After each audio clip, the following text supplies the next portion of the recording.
À la question « Qu'est-ce que la numérologie ?», on pourrait répondre par ces quelques mots. C'est la science des nombres.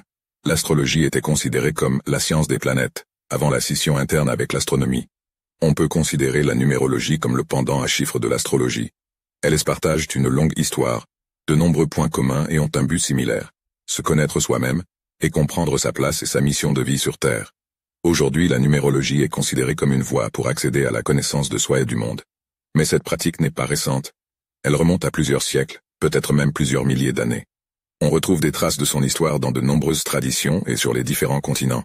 Des Babyloniens aux Égyptiens, et jusque dans la Kabbale, la tradition ésotérique de la religion juive. Dans notre civilisation occidentale, son origine remonte certainement à Pythagore, ce mathématicien et philosophe grec, affirmant que tout est question de nombres, et connaître les nombres, c'est se connaître soi-même. Plus récemment, la numérologie est associée au docteur Ancos d'Hippapus. Ce Français, adepte de l'occultisme, redécouvrit à la fin du XIXe siècle la voie des kabbalistes, le symbole des lettres hébraïques correspondant à des nombres. Nous le verrons notamment grâce au livre intitulé Les nombres de Louis-Claude de Saint-Martin. Au XXe siècle, c'est surtout aux États-Unis que des individus mettront en valeur cette science des nombres. L. Dow Balliet, Florence Campbell et le pasteur Kevin Quinn Avery, auteur de The Numbers of Life en 1974.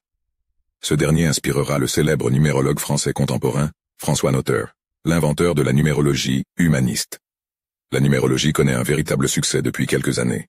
Sa pertinence est connue depuis longtemps aux États-Unis, elle est plus récente en France, mais de plus en plus affirmée et sollicitée. D'ailleurs, sans lien apparent avec la symbolique des nombres, ne parle-t-on pas de notre ère comme celle du numérique? La numérologie semble répondre à un besoin contemporain, véritable et croissant des individus. Celui de découvrir leur vérité intérieure, évoluer, se connaître, changer, s'améliorer.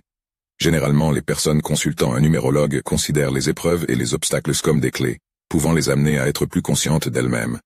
Ainsi vous rencontrerez dans votre pratique différents publics, du simple curieux à la personne ayant déjà amorcé un important travail d'introspection.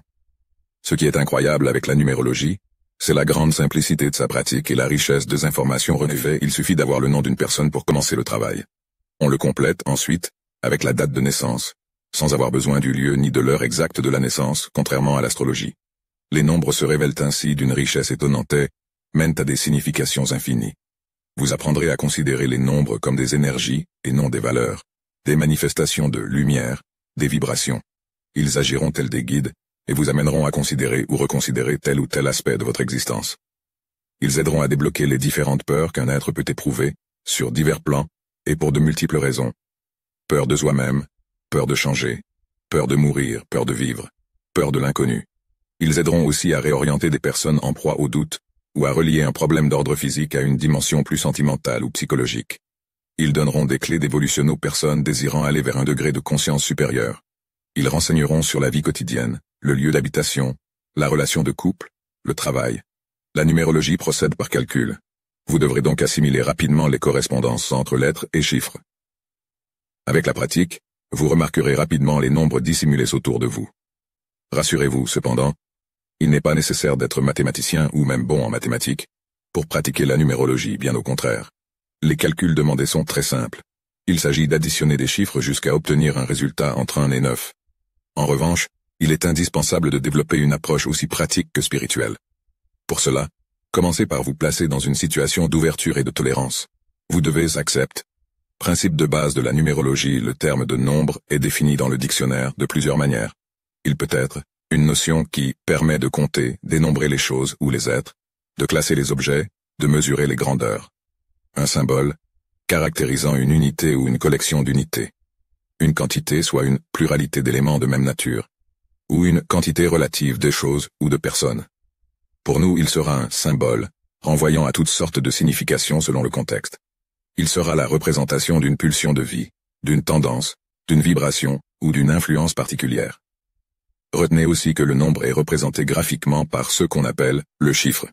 Enfin, à la différence de la numérologie, les mathématiques désignent le domaine quantitatif des nombres et non symbolique.